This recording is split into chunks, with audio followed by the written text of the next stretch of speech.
এজন বাইক আৰোহীৰ বাবে হেলমেট পৰিধান কৰাটো অতিকৈ প্ৰয়োজন।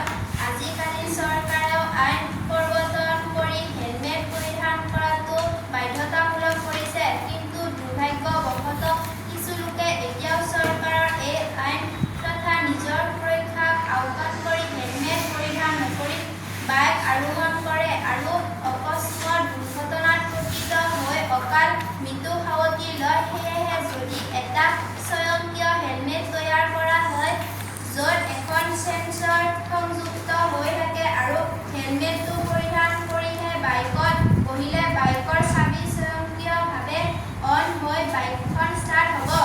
অন্যথা হেলমেট পৰিধান নকৰিলে বাইকখন ষ্টাৰ্ট নহ'ব।